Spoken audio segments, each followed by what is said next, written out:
अम्बरीश जी ने पूछा, मुने, वैशाख मास के व्रत का क्या विधान है? इसमें किस तपस्या का अनुष्ठान करना पड़ता है? क्या दान होता है? कैसे स्नान किया जाता है और किस प्रकार भगवान केशव की पूजा की जाती है? महर्षि, आप श्री हरि के प्रिय भक्त तथा सर्वज्ञ हैं, अतः कृपा करके मुझे ये सब बातें बताइए। नारद जी ने कहा, साधु श्रेष्ठ, सुनो।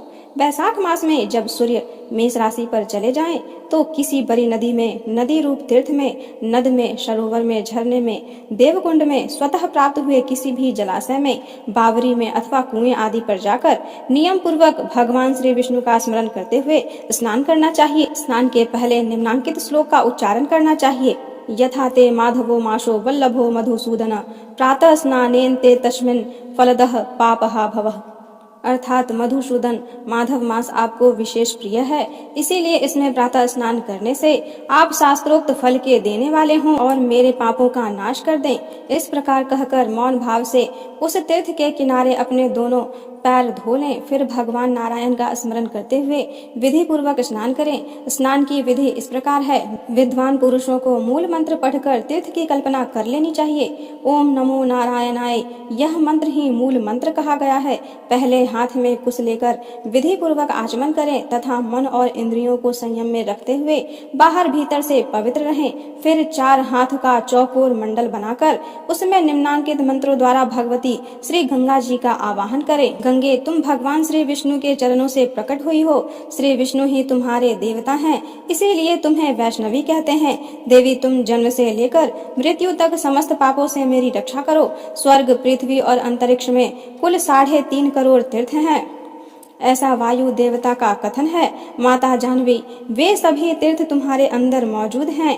देवलोक में तुम्हारा नाम नंदिनी और नलिनी है। इसके सिवा दक्षा, पृथ्वी, व्यजदंगा, विश्वकाया, शिवा, अमृता, विद्याधरी, महादेवी, लोक प्रसादिनी, क्षेमकरी, जाह्नवी, शांता और शांति प्रदायिनी आदि तुम्हारे अनेकों नाम हैं। स्नान के समय इस पवित्र नामों का कीर्तन करना चाहिए। इससे त्रिपथगामिनी भगवती गंगा उपस्थित हो जाती है। 7 बार उपर्युक्त नामों का जप करके संपुष्ट के आकार में दोनों हाथों को जोड़कर उनमें जल लें और 4, 6 या 7 बार मस्तक पर डालें।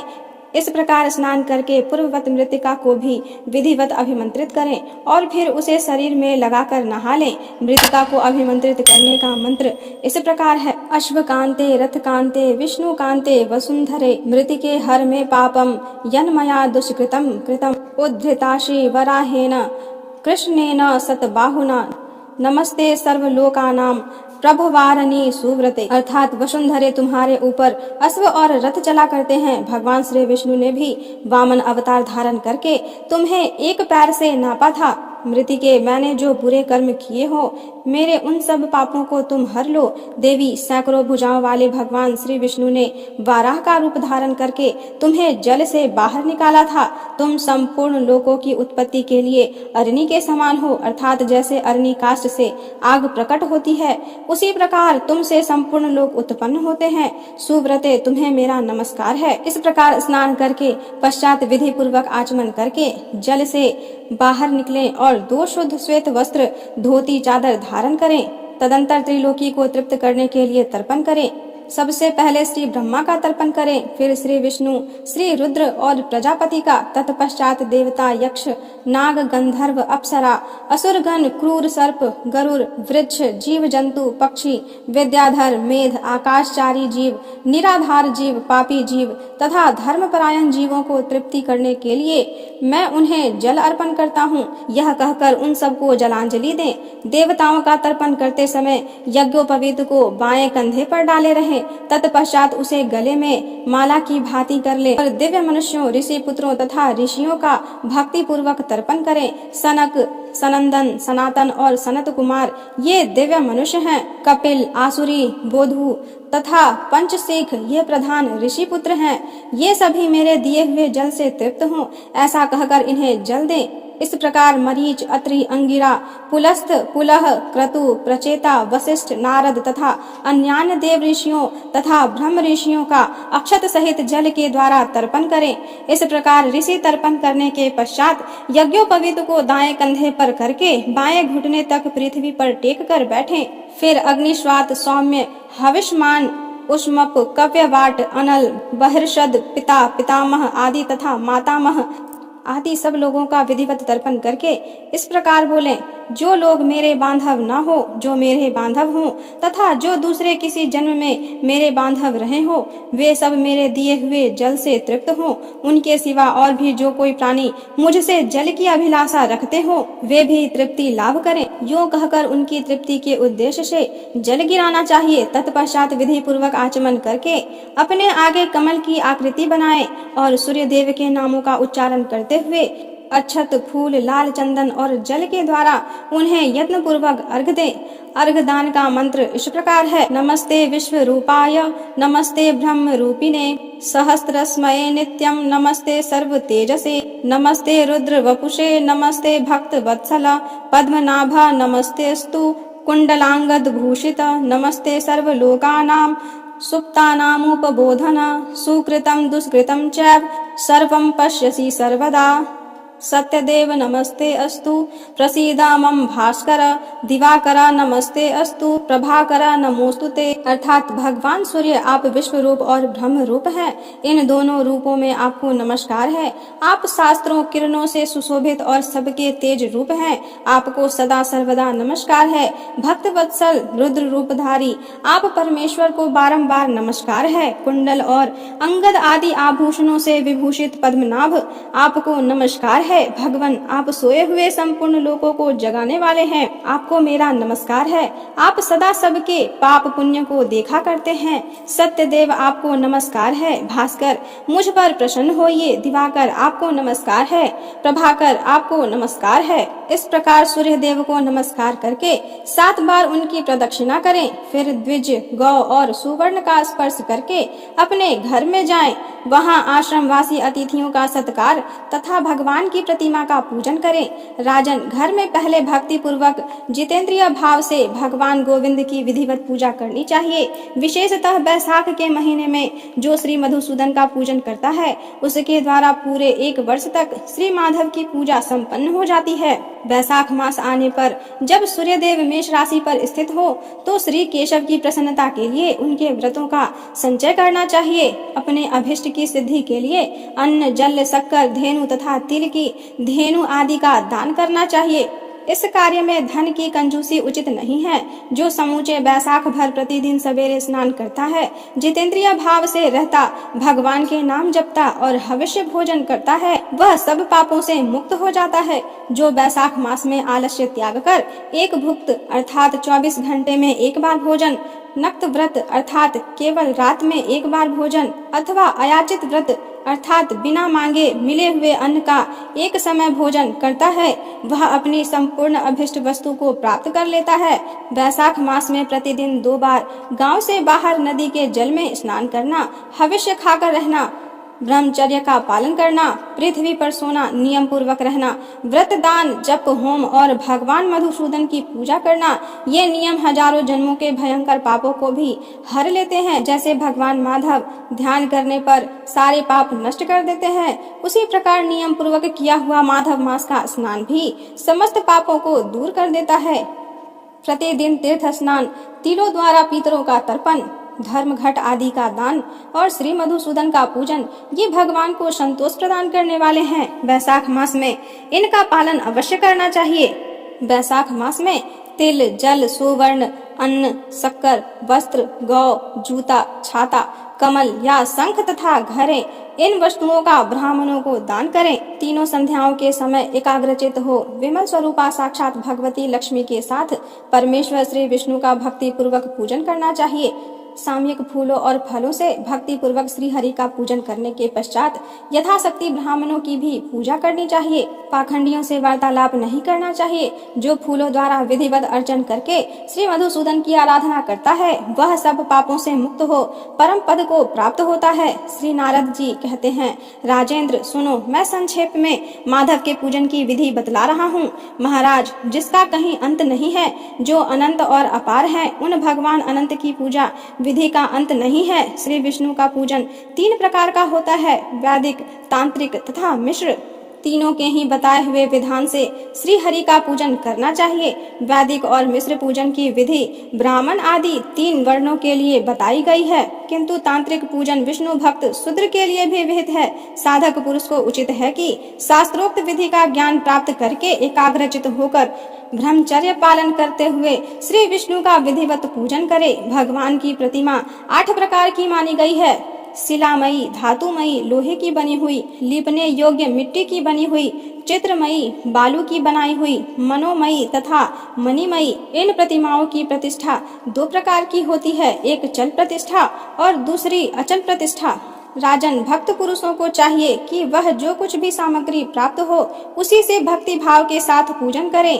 प्रतिमा पूजन में स्नान और अलंकार ही अभिष्ट है, अर्थात भगवत विग्रह को स्नान कराकर पुष्प आदि से श्रृंगार कर देना ही प्रधान सेवा है। श्री कृष्ण में भक्ति रखने वाला मनुष्य यदि केवल जल भी भगवान को अर्पण करे तो वह उसकी दृष्टि में श्रेष्ठ है। फिर गंध, धूप, पुष्प, दीप और अन्न आदि का नैवेद्य अर्पण करने पर तो कहना ही क्या है। पवित्रता पूर्वक पूजन की सारी सामग्री एकत्रित करके पूर्वाग्र कुशों का आसन बिछाकर उस पर बैठे पूजन करने वालों का मुख उत्तर दिशा की ओर या प्रतिमा के सामने हो। फिर पाद्य, अर्घ्य, स्नान तथा आहरण आदि उपचारों की व्यवस्था करें। उसके बाद कर्णिका और केसर से सुशोभित अष्टदल कमल बनाएं और उसके ऊपर श्री हरि के लिए आसन रखें।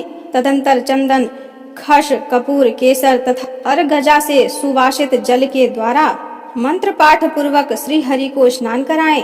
वैभव हो तो प्रतिदिन इस तरह की व्यवस्था करनी चाहिए।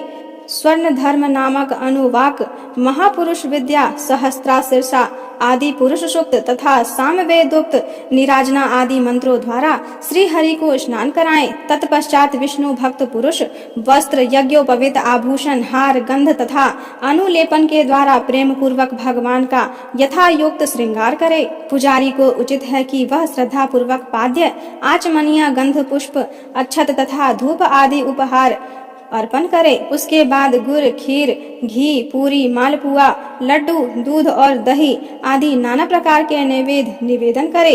पर्व के अवसरों पर अंगराग लगाना, दर्पण दिखाना, दंत धावन कराना, अभिषेक कराना, अन्न आदि के बने हुए पदार्थ भोग लगाना, कीर्तन करते हुए नृत्य करना और गीत गाना आदि सेवाएं भी करनी चाहिए। संभव हो तो प्रतिदिन ऐसी व्यवस्था रखनी चाहिए। पूजन के पश्चात इस प्रकार ध्यान करें। भगवान श्री विष्णु का श्री विग्रह श्याम वर्ण एवं तपाए हुए जाम्बूनद नामक सुवर्ण के समान तेजस्वी है। भगवान के शंख, चक्र, गदा और पद्म से सुशोभित 4 भुजाएं हैं। उनकी आकृति शांत है। उनका वस्त्र कमल के केसर के समान पीले रंग का है। वे मस्तक पर किरीट, दोनों हाथों में कड़े, गले में यज्ञोपवीत तथा अंगुलियों में अंगूठी धारण किए हुए हैं। उनके वक्ष स्थल में श्री वत्स का चिन्ह है। कौस्तुभ मणि उनकी शोभा बढ़ाता है तथा वे वनमाला धारण किए हुए हैं। इस प्रकार ध्यान करते हुए पूजन समाप्त करके घी में डुबोई हुई समिधाओं तथा हविष्य द्वारा अग्नि में हवन करें। आज्य भाग तथा आधार नामक आहुतियां देने के पश्चात घृतपूर्ण हविष्य का होम करें। तदंतर पुनः भगवान का पूजन करके उन्हें प्रणाम करें और पार्षदों को नैवेद्य अर्पण करें। उसके बाद मुख शुद्धि के लिए सुगंधित द्रव्यों से युक्त तांबूल निवेदन करना चाहिए। फिर छोटे बड़े पौराणिक तथा अर्वाचीन स्रोतों द्वारा भगवान की स्तुति करके भगवान प्रसीद यों कहकर प्रतिदिन दंडवत प्रणाम करें। अपना मस्तक भगवान के चरणों में रखकर दोनों भुजाओं को फैलाकर परस्पर मिला दें और इस प्रकार कहें, परमेश्वर, मैं मृत्यु रूपी ग्रह तथा समुद्र से भयभीत होकर आपकी शरण में आया हूँ, आप मेरी रक्षा कीजिए। तदंतर भगवान को अर्पण की हुई प्रसाद माला आदि को आदर पूर्वक सिर पर चढ़ाएं तथा यदि मूर्ति विसर्जन करने योग्य हो तो उसका विसर्जन भी करें। ईश्वरीय ज्योति को आत्म ज्योति में स्थापित कर लें। प्रतिमा आदि में जहाँ भगवान का चरण हो वहीं श्रद्धा पूर्वक पूजन करना चाहिए तथा मन में यह विश्वास रखना चाहिए कि जो संपूर्ण भूतों में तथा मेरे आत्मा में भी रम रहे हैं वे ही सर्व आत्मा परमेश्वर इस मूर्ति में विराजमान है। इस प्रकार वैदिक तथा तांत्रिक क्रिया योग के मार्ग से जो भगवान की पूजा करता है वह सब ओर से अभिष्ट सिद्धियों को प्राप्त होता है। श्री विष्णु भगवान की प्रतिमा का स्थापना करके उसके लिए सुदृढ़ मंदिर बनवाना चाहिए तथा पूजा कर्म की सुव्यवस्था के लिए सुंदर फुलवारी भी लगानी चाहिए। बड़े बड़े पर्वों पर तथा प्रतिदिन पूजा कार्य का भली भांति निर्वाह होता रहे, इसके लिए भगवान के नाम से खेत, बाजार, कस्बा और गांव आदि भी लगा देने चाहिए। यों करने से मनुष्य भगवान के सायुज्य को प्राप्त होता है। भगवत विग्रह की स्थापना करने से, सार्वभौम की पद को मंदिर बनवाने से, तीनों लोकों के राज्य को, पूजा आदि की व्यवस्था करने से ब्रह्मलोक को तथा इन तीन कार्यों के अनुष्ठान से मनुष्य भगवत सायुज्य को प्राप्त कर लेता है। केवल अश्वमेघ यज्ञ करने से किसी को भक्ति योग की प्राप्ति नहीं होती। भक्ति योग को तो वही प्राप्त करता है जो पूर्वोक्त रीति से प्रतिदिन श्री हरि की पूजा करता है। राजन, वह शरीर शुभ कल्याण का साधक है जो भगवान श्री कृष्ण को साष्टांग प्रणाम करने के कारण धूल धूसरित हो रहा है। नेत्र भी वे ही अत्यंत सुंदर और तप शक्ति से संपन्न हैं जिनके द्वारा श्री हरि का दर्शन होता है। वही बुद्धि निर्मल और चंद्रमा तथा शंख के समान उज्जवल है जो सदा श्री लक्ष्मीपति के चिंतन में संलग्न रहती है, तथा वही जिह्वा मधुर भाषिणी है जो बारंबार भगवान नारायण का स्तवन किया करती है। स्त्री और शूद्रों को भी मूल मंत्र के द्वारा श्री हरि का पूजन करना चाहिए तथा अन्य वैष्णव जनों को भी गुरु की बताई हुई पद्धति से श्रद्धा पूर्वक भगवान की पूजा करनी उचित है। राजन, यह सब प्रसंग मैंने तुम्हें बता दिया।